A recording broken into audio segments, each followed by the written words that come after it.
പാലിക്കുന്നുണ്ടെങ്കിൽ അതാരുടെയും ഔദാര്യമാണെന്ന് ആരും മേൽക്കൈ പറയേണ്ടതില്ല. മുസൽമാൻ പള്ളി ഉണ്ടാക്കുന്നതും മുസൽമാൻ ബാങ്ക് വിളിക്കുന്നതും മുസൽമാൻ മദ്രസ ഉണ്ടാക്കുന്നതും മുസൽമാൻ സമാന്തര പാഠ്യപദ്ധതി ഉണ്ടാക്കുന്നതും മുസൽമാൻ അധ്യാപകന്മാർക്ക് പരിശീലനം നൽകുന്നതും മുസൽമാൻ ഇസ്ലാമിലേക്ക് ആളുകളെ ക്ഷണിക്കുന്നതും അതിനുവേണ്ടിയുള്ള ശ്രമങ്ങൾ നടത്തുന്നതും ഒരാളുടെയും ഔദാര്യമല്ലെന്ന് അവർ തിരിച്ചറിയണം. ആ ബോധം അവർക്കും ഉണ്ടാവണം, നമുക്കും ഉണ്ടാവണം. പകരം ഞങ്ങളെ പൂർവിക പിതാക്കന്മാർ ഉയിരും ജീവനും ധനവും മാനവും കൊടുത്ത് നേടിയെടുത്ത ഒരു സ്വാതന്ത്ര്യത്തിന്റെ സുഖം അവകാശം അനുഭവിക്കുകയാണ് മുസൽമാൻ. അവൻ അവകാശമുണ്ടത് ഇന്ത്യയില് എത്രത്തോളം മറ്റേതൊരു സമുദായത്തെക്കാളേറെ അവകാശമുണ്ട്. അത് ആരുടെയും ഔദാര്യമല്ല.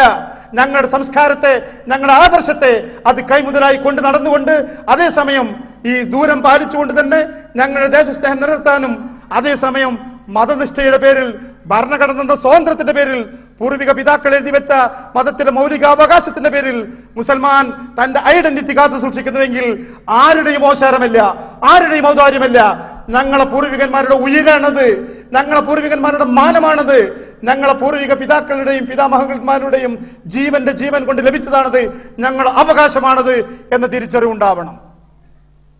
മൂന്നാമതായി, ഫാസിസ്റ്റ് ശക്തികളായ ആളുകളോ അല്ലെങ്കിൽ മതേതരത്വം എന്ന് പറഞ്ഞാൽ മതത്തെ എതിർക്കലാണ് എന്ന് പഠിച്ചു വെച്ച ചില ആളുകളുണ്ട്.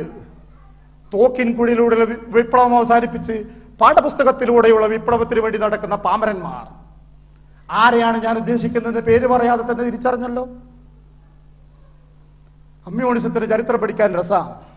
അവരിപ്പോ എത്തി നിൽക്കുന്ന ഗതികേട് മനസ്സിലാക്കാൻ അതിനേക്കാളും രസമാണ്. എന്താണ് കമ്മ്യൂണിസ്റ്റ് മാനിഫെസ്റ്റോ പറയുന്നത്? എന്താണ് കമ്മ്യൂണിസ്റ്റ് ആചാര്യന്മാർ എഴുതി വെച്ചത്? എന്താണ് കമ്മ്യൂണിസ്റ്റ് ലോകരാഷ്ട്രങ്ങളോട് ചെയ്തത്, മുസ്ലിങ്ങളോട് ചെയ്തത്? എനിക്ക് നിങ്ങൾ വിട്ടുവീഴ്ച നൽകുമോ ഒരു മിനിറ്റ് കൂടി? ഇന്ന് മുസൽമാന്റെ സ്നേഹത്തിന്റെ, ആദരവിന്റെ, പിന്തുണയുടെ വക്താക്കളായിട്ടാണ് ഇവർ കടന്നു വരാറ്. അമേരിക്ക സാമ്രാജ്യ ശക്തി മുസൽമാനെ കടന്നാക്രമിക്കുന്നു. ശരിയാ, ഇറാഖിലും അഫ്ഗാനിസ്ഥാനിലും മറ്റു പ്രദേശങ്ങളിലും ആ രാജ്യം ചെയ്തു കൂട്ടുന്ന തിന്മകളെ കുറിച്ച് ബോധവാന്മാരാണ് നമ്മൾ പിന്തുണക്കുന്നില്ല. പക്ഷെ അത് വർത്തമാനകാലം. ഈ കഴിഞ്ഞ നൂറ്റാണ്ടിൽ ഇതിനേക്കാളേറെ തമ്മാടിത്തങ്ങളും ക്രൂരതകളും ഈ സമുദായത്തോട് ചെയ്തത് മുഴുവൻ കമ്മ്യൂണിസമാണ്. മറക്കാനായോ ഈ നോവുകൾ? റഷ്യക്കാരോട് ചോദിക്ക്, ചൈനക്കാരോട് ചോദിക്ക്, ബാക്കി പ്രദേശങ്ങളിലെ മുസ്ലിം കമ്മ്യൂണിസത്തിന് ആധിപത്യം കിട്ടിയ പ്രദേശങ്ങളിലെ മുസ്ലിങ്ങളോട് ചോദിക്ക്, അവിടുത്തെ പ്രദേശങ്ങളിലെ മുസൽമാനോട്, പള്ളികളോട്, സംസ്കാരത്തോട്, സ്ത്രീ പുരുഷന്മാരോട്, മതപണ്ഡിതന്മാരോട്, മതപ്രവർത്തനത്തോട്, അറബി ഭാഷയോട് കമ്മ്യൂണിസം ചെയ്തു കൂട്ടിയ ക്രൂരതയുടെ കഥകൾ മറക്കാനായോ? അതറിയാതെ ഒരു മാപ്പിളപ്പാട്ട് കൈരളി ചാനലിൽ കേട്ടാൽ അത് മാത്രം മതി ഇസ്ലാമിക സ്നേഹത്തിന് തെറ്റിദ്ധരിച്ചവരോട് നിങ്ങൾക്ക് എന്തുമാവാം. പക്ഷെ കമ്മ്യൂണിസത്തിന്റെ ചരിത്രം പഠിച്ചവരോട്, ഇസ്ലാമിന്റെ കഴിഞ്ഞകാല ത്യാഗങ്ങൾ പഠിച്ചവരോട് നിങ്ങൾ ഈ ചപ്പടാച്ചികൾ വേണ്ട. അതിടക്കൊന്ന് പറഞ്ഞെന്ന് മാത്രം. ഞങ്ങളാണ് ഖുദ്സിന് വേണ്ടി വാദിക്കുന്നവരെന്നാ പറയാറ്. ഫലസ്തീന്റെ മോചനം, ഫലസ്തീനിലേക്ക് ഏറ്റവും അധികം ജൂതന്മാരെ കയറ്റി അയച്ചത് റഷ്യ. 972 അൻവർ സാദത്തിന്റെ കീഴിൽ മുസ്ലിം സൈന്യം ഇസ്രായേലിനെ അടിച്ചമർത്തി നശിപ്പിക്കുമെന്നൊരു അവസരം പറ്റിയപ്പോ പാലം വലിച്ചത് അന്നത്തെ റഷ്യൻ ഭരണകൂടമാ. ഓർമ്മയില്ല നിങ്ങൾക്ക്? അൻവർ സാദത്ത് മേശപ്പുറത്ത് ഇടിച്ചുകൊണ്ട് 24 മണിക്കൂറിനകം ഇസ്രായേലിന്റെ അന്ത്യം കുറിക്കാൻ ഞങ്ങൾ തയ്യാറായിരിക്കുന്നു എന്ന വിധത്തിൽ ആ യുദ്ധം, ജിഹാദ് അതിന്റെ അവസാന നിമിഷത്തിലേക്ക് എത്തിയപ്പോൾ തമ്മിലുണ്ടാക്കിയ ആയുധക്കരാറിലെ ഒരു പഴുതുപയോഗിച്ച് ആയുധങ്ങൾ നൽകാനേ നാം തമ്മിൽ കരാറുള്ളൂ, സ്പെയർ പാർട്സുകൾ നൽകാൻ കരാറിൽ നിബന്ധനയില്ലെന്ന് പറഞ്ഞുകൊണ്ട് പാലം വലിച്ച് ചതിച്ചതിന്റെ പേരിൽ മാത്രമാ പിന്നീട് ഒരിക്കൽ പോലും ഒരു ജിഹാദിന് പറ്റാത്ത വിധം മുസ്ലിങ്ങൾ പിറകോട്ട് പോകേണ്ടി വന്നതും ഒരുപാട് പ്രദേശങ്ങൾ മുസ്ലിങ്ങൾക്ക് നഷ്ടമായതും. ഈ ചതി മുഴുവൻ നടത്തിയത് കമ്മ്യൂണിസ്റ്റുകളാ. അല്ല, ഈ അഫ്ഗാന്റെയും ഇറാഖിന്റെയും നേരെയുള്ള അമേരിക്കയുടെ പാർട്ടിയിൽ ഈ റഷ്യയും ചൈനയും പിന്തുണച്ചിട്ടില്ലേ? വീറ്റോ അധികാരമുള്ള രാജ്യങ്ങളല്ലേ നിങ്ങളെ മേലാളന്മാർ ഭരിക്കുന്ന രാജ്യങ്ങൾ. അമേരിക്കയും അമേരിക്കയുടെ കൂടെയുള്ളവരും ഈ മുസ്ലിം രാജ്യങ്ങളെ കടന്നാക്രമിക്കാൻ പോകുമ്പോ എന്തേ നിങ്ങളെ മേലാളന്മാർ വീറ്റോ ചെയ്യാതിരുന്നത്? നിങ്ങൾ പിന്തുണയ്ക്കുകയല്ലേ ചെയ്തത്? നിങ്ങൾ വിലപേശി കാശ് കിട്ടാൻ വേണ്ടി മുസൽമാന്റെ രക്തം പറഞ്ഞുകൊണ്ട്. അടുത്ത കാലത്ത് കിട്ടിയ ഒരു ഭാഗ്യമുണ്ട്. ചൈന സാധാരണഗതിയിൽ വിദേശ മാധ്യമങ്ങളെ ചൈനയിലേക്ക് കൊണ്ടുവരാറില്ല. കൊണ്ടുവന്നാലും കൂടെ സർക്കാരും പട്ടാളും ഉണ്ടാവും പിന്നാലെ. ഒളിമ്പിക്സ് വന്നു, ലോക മീഡിയകൾക്ക് അവർ വാതിൽ തുറന്നു കൊടുത്തു. ANB, അൽ അറബി തുടങ്ങിയ മുസ്ലിം ചാനലുകൾ, അറബി ചാനലുകൾ ചൈനയിലേക്ക് ചേക്കേറി. അവർ ഇവരുടെ നിബന്ധനകൾക്കാതെ ചൈന മുഴുവൻ പരന്നു നടന്നു. എന്നിട്ട് അവർ ബലപിടിപ്പുള്ള ഫീച്ചറുകൾ ചാനലുകൾ വിട്ടു. ഇതാണ് ചൈന, ഇതാണ് ചൈനയിലെ മുസൽമാൻ.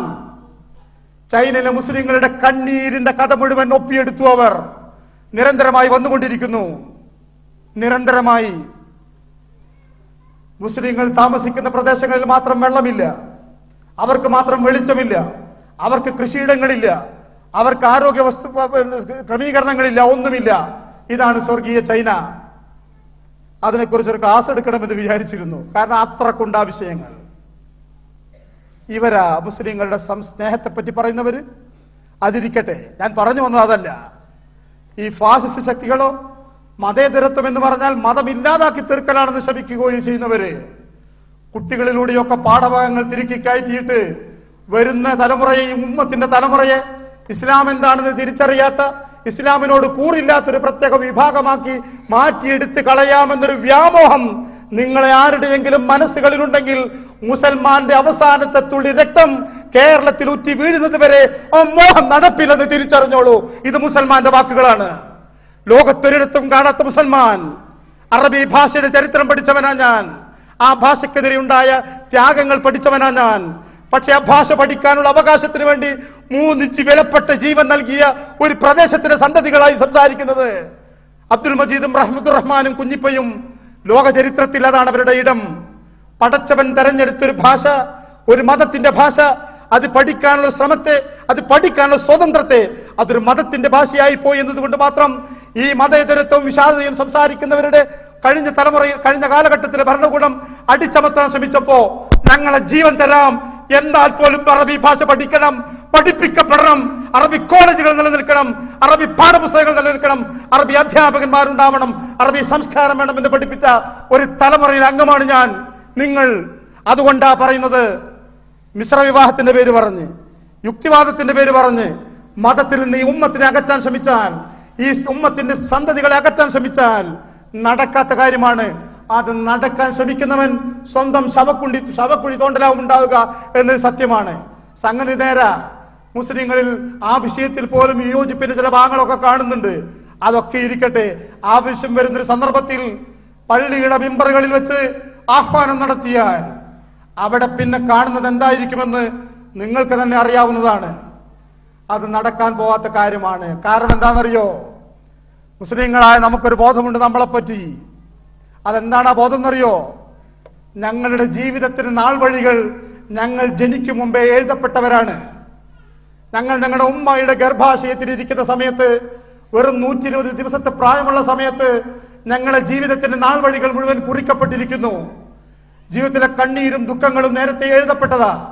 അത് തുടച്ചു മാറ്റാൻ, അതിൽ മാറ്റങ്ങൾ വരുത്താൻ ലോകത്തൊരു ഭരണകൂടത്തിനും സാധ്യമല്ല, രാജാതിരാജനായ റബ്ബിനല്ലാതെ എന്ന് പഠിച്ചവരാ ഞങ്ങള്. മറ്റൊരു വിശ്വാസമുണ്ട് ഞങ്ങളുടെ മനസ്സിൽ, ഈ ജീവിതം താൽക്കാലികമാണെന്നാണ്. ഇതിനുശേഷം ശാശ്വതമായൊരു ജീവിതം കാത്തിരിക്കുന്നു. ആ ജീവിതത്തിലേക്കുള്ള യാത്രയിൽ എത്തിപ്പെടാവുന്ന ഏറ്റവും മാന്യമായൊരു യാത്രയുണ്ട്. അത് ഷഹീദിന്റെ യാത്രയാണ്.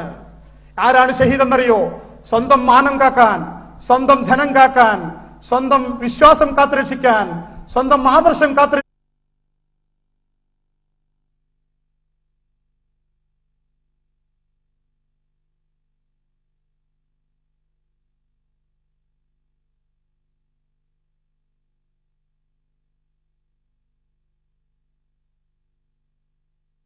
ജീവിതത്തിലേക്കുള്ള യാത്രയിൽ എത്തിപ്പെടാവുന്ന ഏറ്റവും മാന്യമായ ഒരു യാത്രയുണ്ട്. അത് ഷഹീദിന്റെ യാത്രയാണ്. ആരാണ് ഷഹീദ് എന്നറിയോ? സ്വന്തം മാനം കാക്കാൻ, സ്വന്തം ധനം കാക്കാൻ, സ്വന്തം വിശ്വാസം കാത്തുരക്ഷിക്കാൻ, സ്വന്തം ആദർശം കാത്തുരക്ഷിക്കാൻ വേണ്ടി